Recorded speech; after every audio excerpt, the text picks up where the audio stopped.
पुरुषों को जानने की ज़रूरत नहीं है, तो महिलाएं ही पुरुषों पे कर देंगी, सब रहेगी। तो रेकी का भी एक तरीका होता है, सर्व ज्वर संहारक। आइए इसकी जाप देखते हैं। ओम ह्रीम अर्हम नमो आमो सही पतनम। ओम ह्रीम अर्हम नमो आमो सही पतनम। वे मुनि महाराज आमो सही आमर सौसदी पूजन में पढ़ते हैं, आमर सौसदी। तो ये पूजन में भी सेकंड लास्ट छंद में आता है, आमर से सर्वौषधि धीर, आमर से सर्वौषधि, ऐसा ही छंद आता है। तो उसमें ये छंद आया, ये जाप आई है, आमो सही पताणम। आमर्ष माने स्पर्श।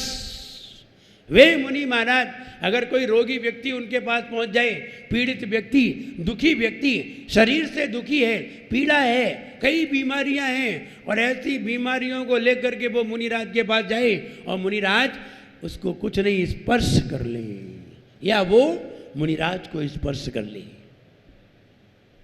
वो मुनिराज को स्पर्श कर ले अथवा मुनिराज उसे स्पर्श कर लें। अब तमाम बातें हैं, मान लीजिए वो स्त्री ही हो तो अब ना तो वो स्पर्श करने की, ना महाराज उसे स्पर्श करें, अब उसकी बीमारी कैसे ठीक हो? तब आचार्य महाराज ने बताया कि हवा अगर मुनिराज के शरीर से टच होकर के उसके शरीर पे वो हवा लग जाए तो वो ठीक हो जाता है।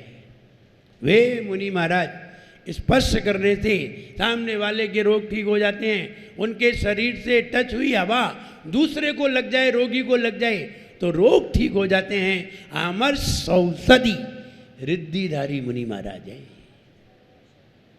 ये आमर्ष औषधि वाले रिद्धिधारी मुनि महाराज हैं। इनके पास ये रिद्धियाँ हैं। वे मुनि महाराज जहाँ बैठ जाते हैं, उनके शरीर से हवा लग जाए और वो हवा कहीं जगह जगह पहुँच जाए तो सारे रोगी अपने आप ठीक हो जाते हैं। आज ये मुनिराज होते, सब लोग हॉस्पिटल में जाके बैठा देते, महाराज आप तो नहीं बैठो, और पीछे कूलर लगा देते,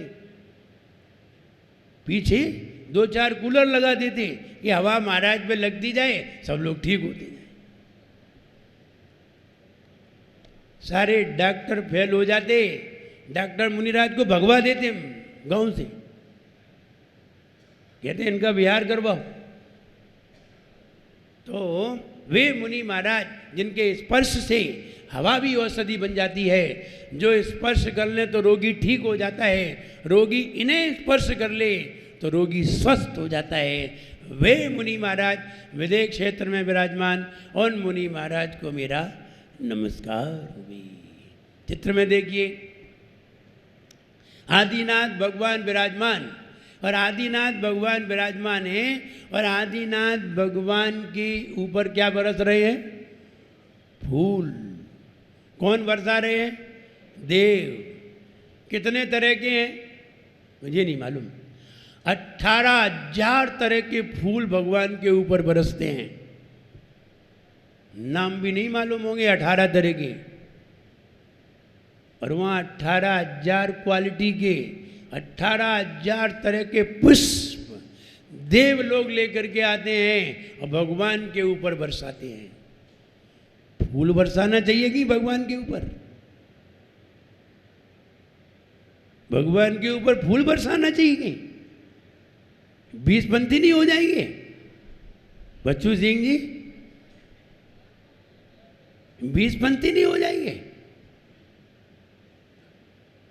अब फूलों में 20 पंथ लगा है, फूलों में पंथ लगा है, क्या हंसी की बात है? हंसी नहीं आएगी? हंसी आएगी। अगर नारियल में पानी ना हो और हम भगवान को चढ़ा दें तो कौन से पंथी? अजित भैया, कौन से पंथी? तेरापंथी और नारियल में पानी आ जाए तो वाह। बताओ हंसी की बात है कि नहीं? आदमी तुम्हें समझदार कहेगा, एक तुम्हारा बच्चा तुम्हें समझदार नहीं कहेगा। बोले पानी में क्या लगाता है ये बताओ, पानी में परेशानी क्या है? बस हम तो समझा रहे हैं। भगवान के ऊपर पुष्प बरस रहे हैं, ये भगवान कौन से पंथी हैं? हाँ, आदिनाथ भगवान 20 पंथी होंगे जरूर, तभी तो फूल बरसवा रहे हैं। 18,000 प्रकार के फूल बरसवा रहे हैं। भगवान मना नहीं कर सकते थे? नहीं बरसाओ, डांट नहीं सकते थे उन देवों को? दिव्य ध्वनि में कह देते भैया फूल नहीं बरसाया करो, नहीं लोग हमें 20 पंथी समझेंगे, तो कह तो देते। लेकिन आदिनाथ भगवान चुपचाप ही बैठे रहे और रोज देव लोग बरसाते रहे लाखों लोगों के सामने, और किसी ने भी ये नहीं कहा कि भगवान 20 पंथी हैं या 13 पंथी हैं, किसी ने भी। अब हम तो समझदार हैं, अपन तो कुछ भी कह सकते हैं, हम तो कुछ भी कह सकते हैं। हम भगवान से कम हैं? भगवान कुछ भी नहीं कह सकते, हम कुछ भी कह सकते हैं। तो पुष्प बरसाए तो विचार करो, वो नरियल में पानी नहीं है तो 13, और नरियल में पानी आ गया तो 20, तो पानी में कितने पंथ हैं? 7। पानी में कितने पंथ हुए? 7, तभी तो 20 हुए। वहाँ 13 थे और वहाँ 20। विचार करिए, एक जगह हम पहली बार आए, राजस्थान में पहली बार प्रवेश हुआ, तो यद्यपि हम किसी से पढ़ के नहीं थे, लेकिन किसी के यहाँ ऐसा होता ना कि किसी के यहाँ 8 दिन हो गए, 10 दिन हो गए, चौका लगाते लगाते मेरा हार नहीं हुआ, सामने वाला उम्मीद किए था कि आज तो महाराज मेरे यहाँ आएंगे। लेकिन ऐसे 10-10 दिन के खाली चौके, 10-10 दिन से आहार नहीं हो पा रहे थे, ऐसे 3-4 जगह चौके थे। अब एक ही जगह तो जाएंगे, एक जगह गई तो दूसरा व्यक्ति बड़ा गुस्सा हुआ, तो उसने ये देखा कि महाराज काय से पढ़ के ये बताओ, तो बोले कि वो व्यक्ति केला लिए हुए था, तो महाराज केला से पढ़ के? महाराज 20 पंथी हैं। अब महाराज को उल्टा सीधा कहने का तरीका क्या है?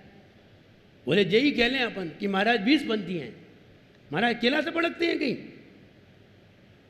केला से तो 20 पंथी महाराज पढ़कते हैं। तो अब हम क्या कहें उससे?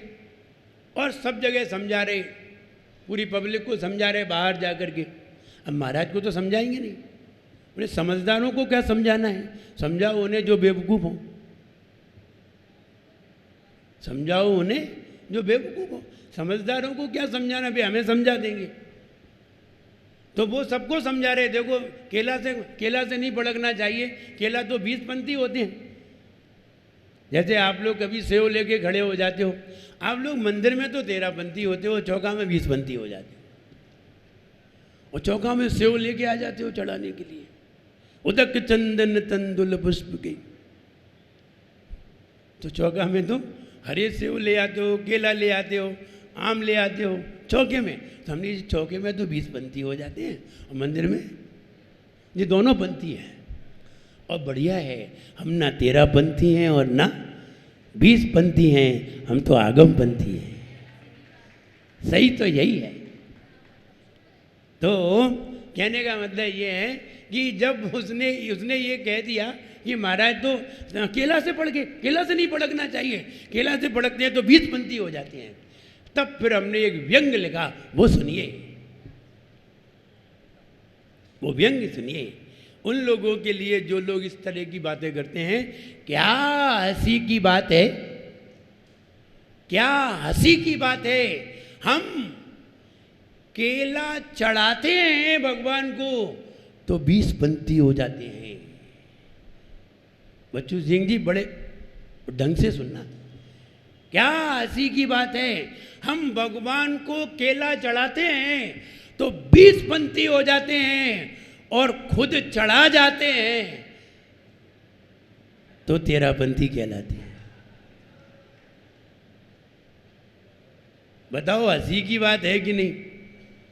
सामने वाला व्यक्ति तुम्हें बहुत समझदार समझेगा, कहेगा तुमसे बड़ा बेवकूफ़ नहीं मिला हमें, कि चढ़ाते हैं तो 20 और चढ़ा जाएं तो 13। वाह, कितनी समझदारी की बात कह रहे।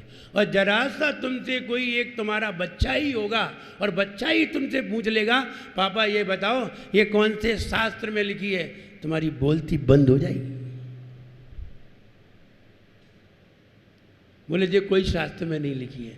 बोले जे कौन से आचार्य ने कही है? बोले जे कोई से आचार्य ने नहीं कही है। फिर तुमने कहाँ से सीख लीजिए बात? हम देवशास्त्र गुरु का अनुकरण थोड़ी करते हैं, हम तो अपना अनुकरण करते हैं।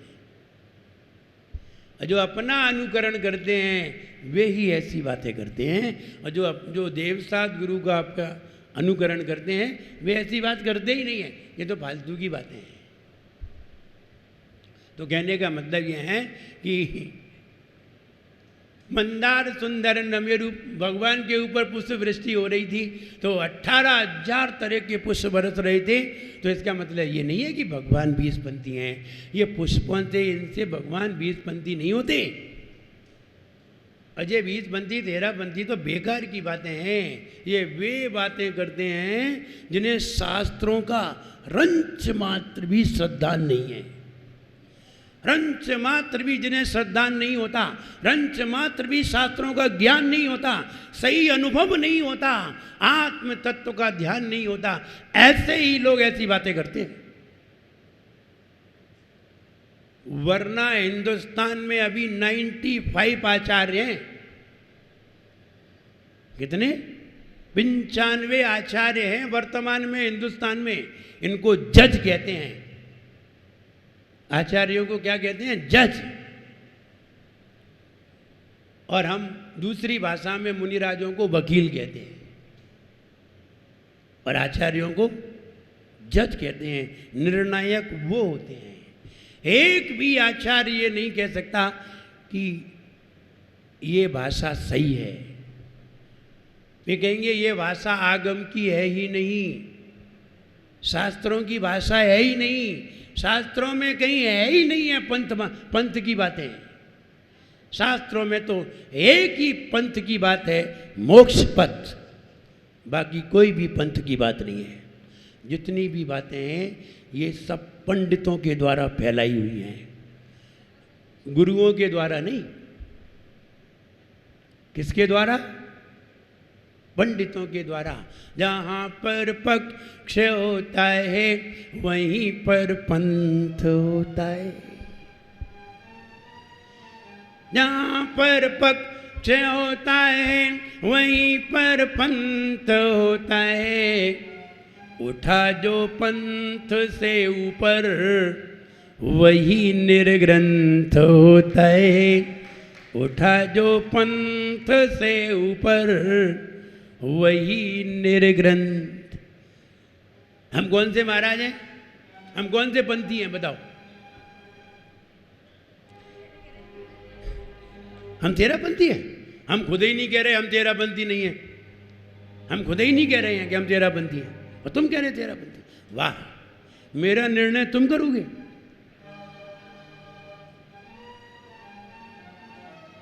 हमारा निर्णय तुम करोगे? अब हमसे पूछिए हम कौन से पंथी हैं? हम आगम पंथी हैं, हम निर्ग्रंथ हैं। हम निर्ग्रंथ की आराधना करने वाले हैं। प्रथम देव अरिहंत सुश्रुत सिद्धांत जु गुरु निर्ग्रंथ महंत मुक्तिपुर पंथ जु।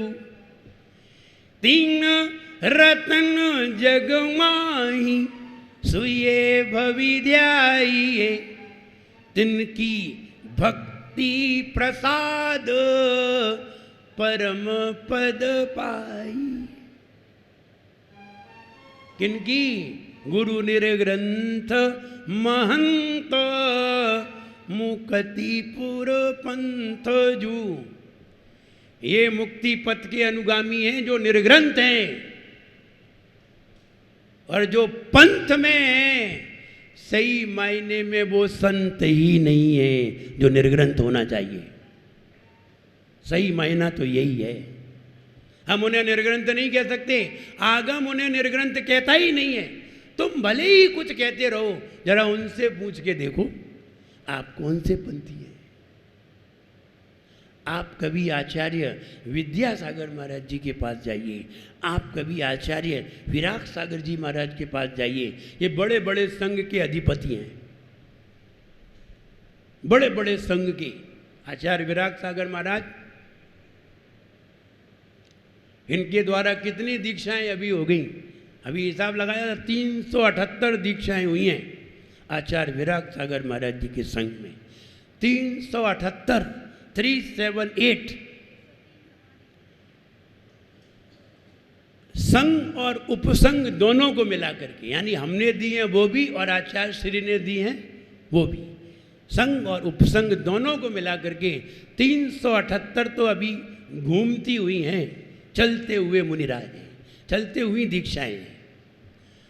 और 100 अलग, यानी 478। नहीं, 378 में 100 प्लस हैं, 100 दीक्षाएं प्लस हैं। 378 कुल दीक्षाएं दी हैं संघ ने, उपसंघ ने। आचार्य विद्यासागर महाराज जी के संघ में 271, 271, और आचार्य श्री विराग सागर महाराज जी के संघ में 278। दो ही संघ ऐसे हैं जो बड़े हैं। आचार्य विराग सागर महाराज जी के संघ में दीक्षाएं इसलिए बढ़ गई, उपसंघों ने दीक्षाएं दे दी। आचार्य विशुद्ध सागर महाराज ने 31 मुनि दीक्षाएं दी हैं। आचार्य विमर्श सागर महाराज ने 24 दीक्षाएं दी हैं। हमने भी तो 20 दीक्षाएं दी हैं, ऐसे बढ़ गई। 30, 20, 50, 20, 70 तो यही हो गई। फिर आचार्य विभव सागर, आचार्य विमत सागर, आचार्य वियर्ष सागर, आचार्य विनिश्चय सागर, सबकी दीक्षाएं, 100 दीक्षाएं तो यही बढ़ गई। इस कारण दीक्षाएं बढ़ गई, वरना बहुत कम दीक्षित हैं। इन सबकी मिलाकर के 278 हैं।